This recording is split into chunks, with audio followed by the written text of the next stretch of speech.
Hello, everyone. Welcome back. And guess who we have back? We have Lucas O'Keefe, who we had on about 3 months ago. And at that time, he was at 70,000 followers on Instagram.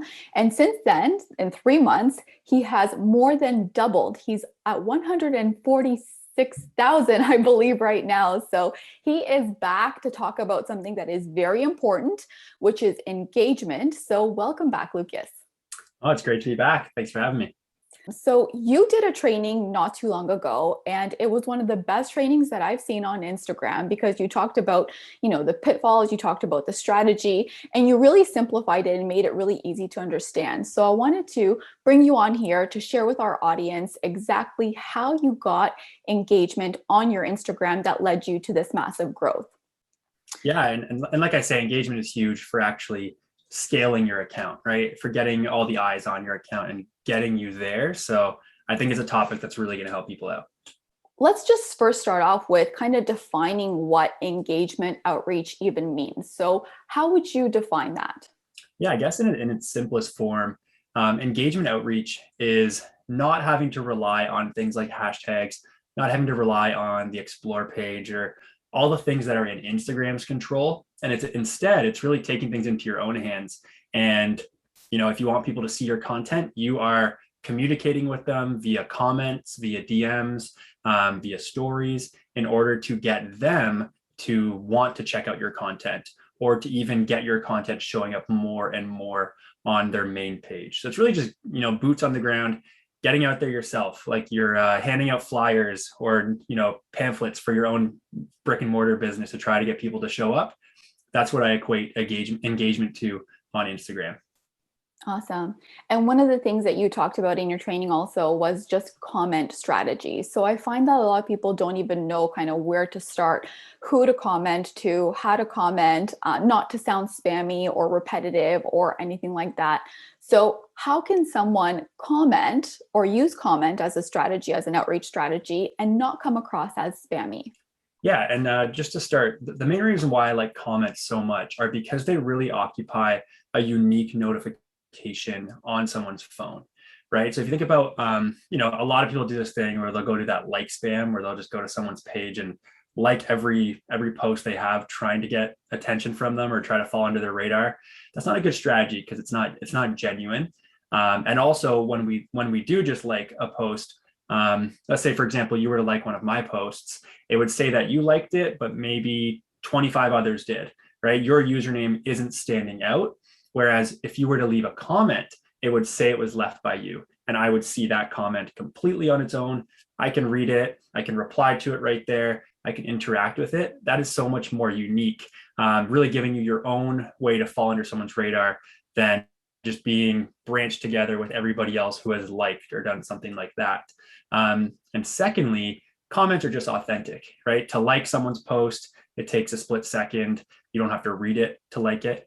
Same thing to save someone's post, maybe also for sharing, things like that.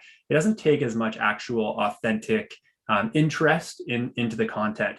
But when someone actually does leave a genuine comment that shows they read what you were talking about or they liked what you were putting out there, watched your video, it really does make much more of an impact. So that's why I think comments are really the metric we should shoot for the most on Instagram in general, even though many people will say things like saves and shares.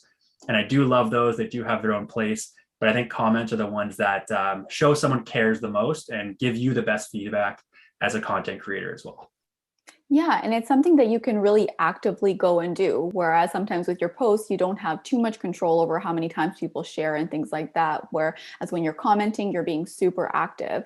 So I'm going to ask you two questions in one. So, how often should people comment, or how many comments should they leave per day? And also, should they do a long comment or a shorter comment? Can you give us examples? Yeah, definitely. And you already brought up a great point earlier about how comments shouldn't be spammy. Like I said, we should go for whatever is a genuine reaction to that post. So in terms of how many you should leave, I always say everyone should find their own bandwidth. Instagram does have commenting limits that we have to watch out for. However, I've always found the rule of thumb is if you are actually taking the time, I usually set aside 30 to 45 minutes per day just to go down my main feed, typically right after I put up my own post, right? Because like I said, whenever you're commenting on someone's content, there's a good chance they might come back and see what you're putting out to support you back, right? So whenever I do put up my Instagram post, I like to spend about 30 to 45 minutes right after going through my main feed, going through some of those regular people who support me and engage with my content, and I go comment on their posts after checking what it's actually about. I find if you're actually taking that time to look at the content, you don't have to worry about the limits that Instagram sets. Obviously, if you are doing it for hours on hours and just putting like fireball emojis or just single like love this on as many posts as possible, you do risk getting a block on how many comments you can send. But of course, that's not what I would consider an authentic or genuine tactic, right? So again, focus on making sure you're giving a real reaction to that post, which also kind of goes into the length of the comment itself. I always say just use as many characters as you need to make an impact and to show that you cared about this content. Everybody thinks that like going with the longest comment is the key strategy. I always tell people not to do that. First of all, it can be very intimidating or overwhelming for other people to interact with, right? Like a lot of people think if you're putting like a mini essay comment on a post, it's going to get you noticed, and it will, because it'll be a huge chunk of that post. But sometimes when I'm replying to my comments and having conversations with people, like I said, it's a little overwhelming to find a way to respond to the really long ones. Okay, so don't think you have to have the longest comment. Just go for something very short and genuine. The main thing that I think people used to think would work with having a really long comment was that they thought it would almost guarantee that they get their comment pinned. So last summer, Instagram launched a really exciting new feature called pinned comments. And the way that works is content creators can choose on every post. They can pick 3 or up to 3 comments that they want to pin to the very top, which means as soon as somebody goes to check that post, right underneath the caption, the 3 pinned comments appear there. And obviously for people who are looking to engage and who want to be noticed, it is actually a really good strategy. So something that I do encourage people to do is to find those really large creators in their niche, right? The people who have a lot of traffic to their accounts, turn on post notifications for them. So when they do post, you get notified pretty quickly.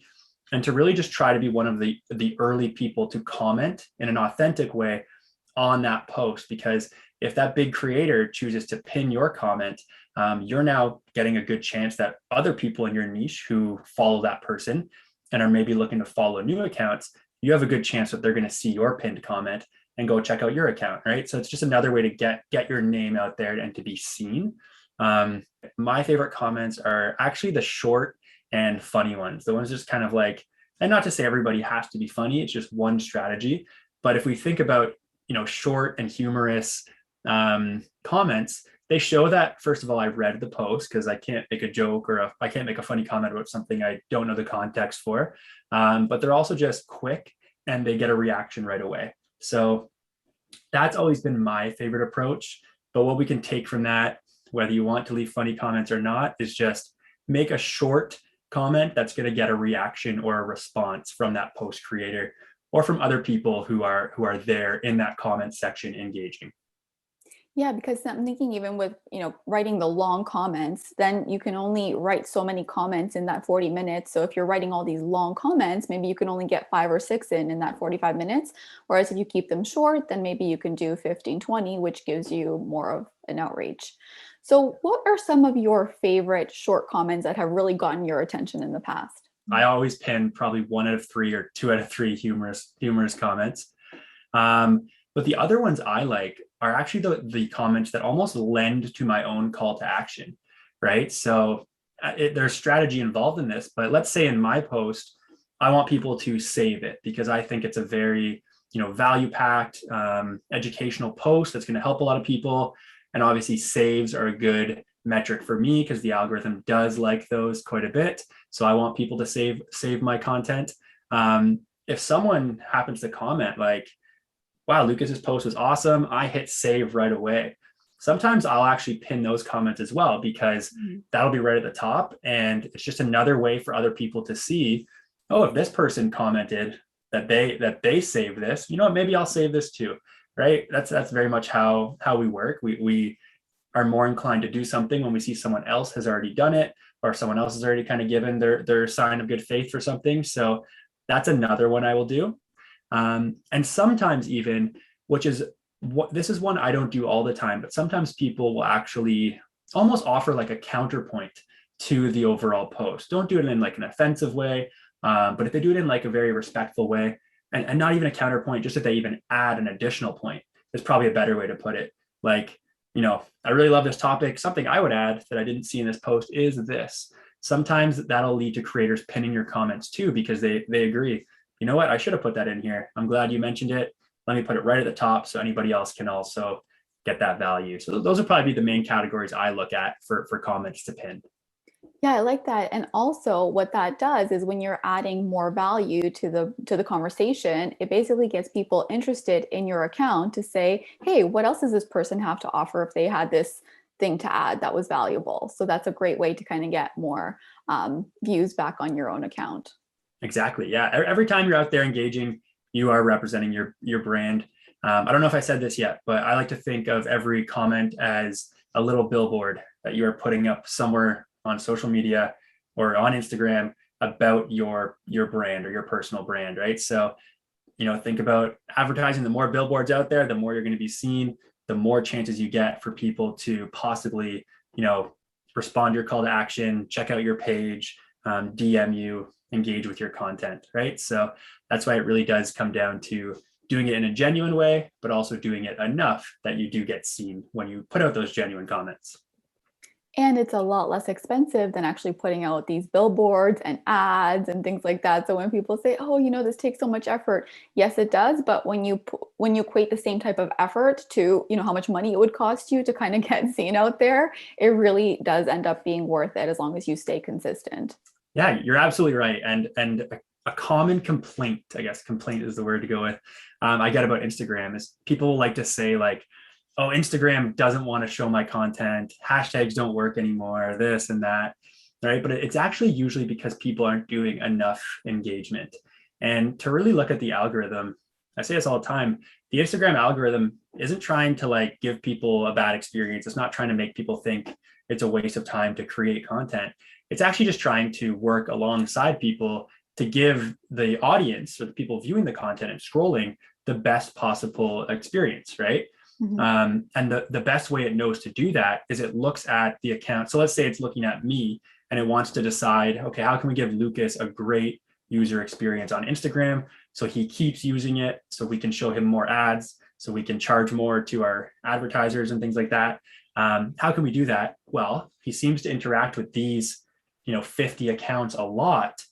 Sure, maybe he's following 1,000 accounts, but he interacts with these 50. He doesn't have time to go through 1,000 accounts every day. Let's show him those 50, right? So it really does look at the relationships, the interactions, and the two-way engagement that you're doing to find out who it should show you content to. So the more people are engaging and interacting with you, the more you're DMing them, they're DMing you, replying to each other's stories, commenting on each other's posts, the more you're going to see each other's content. And you don't have to pay any money for it, right? It's just all based on good, positive relationships. So now we kind of know what to do, but then there's those comments and, you know, the DMs that are spammy. So let's talk about what not to do. What are the absolute like no-nos when it comes to engagement? Yeah, so there are definitely some engagement behaviors that can really make it obvious you're just out there for yourself, trying to get yourself noticed, right? And an interesting thing, a lot of people used to say like, don't just comment like emojis, right? Because they don't count with the algorithm. We know that's not true. So every comment does count. So if someone is just trying to show their support for you, and they just comment like a thumbs up emoji or like a, you know, a smiley face or like a fireball, that's still great support. So I always tell people like, if you're just trying to support, then I appreciate it. Thank you so much. But for people who are trying to grow their own account, you really do want to make sure, and like we said, go for quality over quantity. You really do want to make sure that you're making an impact with those comments. If you are just commenting a single emoji on 500 accounts or 500 posts because you want to get noticed, you're much better off, you know, doing a quality comment on like 15 accounts, and you're probably going to get noticed way more, or you're definitely going to get noticed way more in a more impactful way if you were to do that than to leave 500 that don't stand out. So that would be the first thing. And then secondly, the big thing that I see all the time is when people do things like self-promotion on other posts. So let's say I'll put up a post, and someone will say like, you know, hey everybody, please come follow me, I post about this, right? Or you know, this is great, if you want more content just like it, go check out my account. That's typically a way that's going to get people, it's going to leave a bad taste in people's mouth. It's going to show that you're kind of just promoting yourself, you're not really bringing anything to this situation. So that's another big no-no that I would say that people will definitely notice right away. And I've actually seen you during your lives call people out on it. Yes.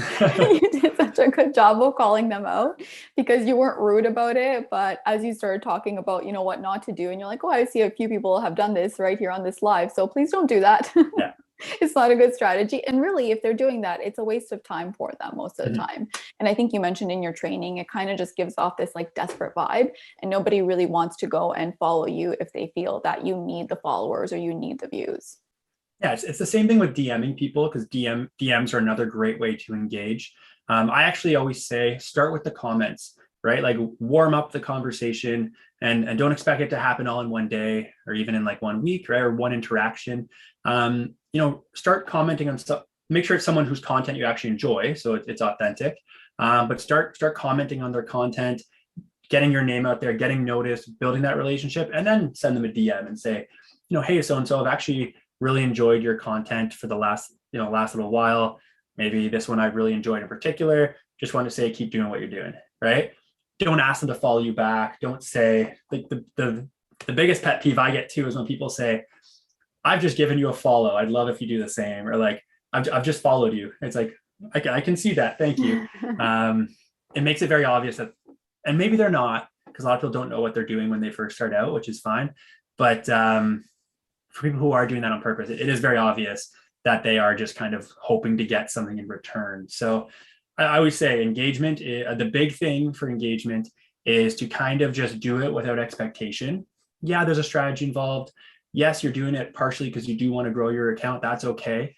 But the accounts you engage with, make sure they're accounts you would want to engage with, whether they were going to follow you back or support you back anyways. I think that's always the best way to do it. Because when people are just constantly doing it because they want something in return, they very easily get burnt out, or they feel like it's not working, because it's usually a pretty see-through strategy. And also, I'm just thinking, based on what you said earlier, if they're just going to follow you back just because they feel guilty because you followed them and they just kind of give you that follow, they're still not going to engage with your stuff. So really, it's a waste of time because, you know, Instagram isn't going to continue to show your stuff to them. You're absolutely right. That's a great point, right? We don't want the followers who we are begging for, right? It's the same thing. You can't beg someone to become your customer at your store for a brick and mortar business, right? Or at your restaurant. It's not going to work. It's going to become the people who want to go there, want to spend their money there, want to support you. That's what we really do want. And like you said, the algorithm does take notice, right? So if most of our followers aren't engaging authentically or aren't really paying any notice to our content, maybe because we use some, you know, people who bought their followers is a great example, right? The algorithm will take notice and it'll actually stop showing our content to real people or to, you know, new audience members. So as small business owners, where can we find people to engage with? Like, what kind of accounts should we be following? Where do we find them? And how do we go about doing that? So my favorite place to look is always in the comments section of other big accounts in your niche. That's always where I like to go first. And like I said earlier, it doesn't mean to go like try and take those people or to go and comment, hey, follow me and things like that, right? But what you can do is check the people who are already really engaged on other big accounts and go check out their content, right? Go see what they're putting out there, see if there's any way you can engage with them. And that could mean that they come and check out your account too. Again, don't do it with expectation, but keep it genuine and try that. I always find, you know, if someone's already engaging on Instagram in general and showing that they're commenting on other accounts, then it usually means they just like to do that. That's a common behavior they have on Instagram. So it could be very beneficial for you to connect with them, because that could mean they're going to start connecting with your account too. And that's going to give you the engagement that can help your account get out there. So that's the first one, is the comment section of bigger accounts in your niche. Secondly, hashtags are always great for this, right? So hashtags still do fill a very important role for Instagram, even if some people think they don't work as well. As Instagram gets more saturated, nothing's going to work as well as it used to. But hashtags are still a great place to connect with your ideal audience, your ideal follower. I particularly like them if you are a local business, right? So for example, the way I found my brand photographer who does all my photo shoots now, I typed hashtag Toronto photographer on Instagram. And I looked at all the posts that were there, found him that way, liked his work, DM'd him, and now we have a great partnership. So that's definitely a great way to do that. Look that way, and also use those hashtags. So use those local hashtags. Third, this is a unique one that not many people do, but in the audience section of Instagram Lives. So if big creators or even brands in your niche are going live, and it's going to be a pretty busy one, it's actually great to go into that audience and again, just offer some insightful or supportive, or just keep the conversation going within the audience of the Instagram Lives. I always like to do that. I always say the audience is like the third member, I guess fifth now, because you can have up to 4 people in a live, but the audience is always like the extra member of the live. They keep that conversation going as well. And sometimes if I'm having a good conversation with someone in the audience, right after, I might send them a DM and be like, hey, so-and-so, I appreciate our conversation about this. I'd love to keep talking about it. I'm doing this in this niche, blah, blah, blah. And you already have that conversation started. And then I guess the other place that is also something not enough people do is to connect with people on other platforms, right? We know that Clubhouse and voice in general has been a brand new way for people to get their brand out there on different platforms. YouTube as well, LinkedIn, Twitter. You never know what kind of connections you're going to form on other platforms. And then just, ask those people, hey, are you also on Instagram? Are you also on LinkedIn? I'd love to connect with you over there. So I would say hashtags, the comments of other accounts, other platforms, and what was my fourth one? Instagram Lives would be the big 4 to review those. And I think just one more time, can you maybe give us an example? And let's use the photographer as an example. Yep. So let's say you're a photographer, and I'm also sure that he was always posting something. So he's always near the top or most recent, that kind of thing. Yes. So let's say he posted 2 months ago, you wouldn't have necessarily found him. That's why consistency is important. So let's say he wanted to go out there and find clients. Other than using really good hashtags and relevant and local hashtags, what else can he do to network with other businesses, and what type of comment could he post on an account? Yeah. So and something else that I didn't mention either is also the location tags, which also goes with hashtags, right? So you can look up location-based hashtags, but also just locations. So maybe he were to go into the Toronto photography, or just Toronto as a location. He's a photographer. He's trying to get his brand out there, trying to connect with people. He can look at some of the posts or the photos that show up and just start commenting what you like about the post, right? Maybe, oh, this is my favorite place to shoot as well. Or I've had some great photo shoots here. Have you been here before? Was this your first time? Where else do you like to shoot? Anything that's going to kind of keep the conversation going, that is super easy for people to answer or reply to. And again, I always say, do it with that expectation. It doesn't look bad if people don't reply.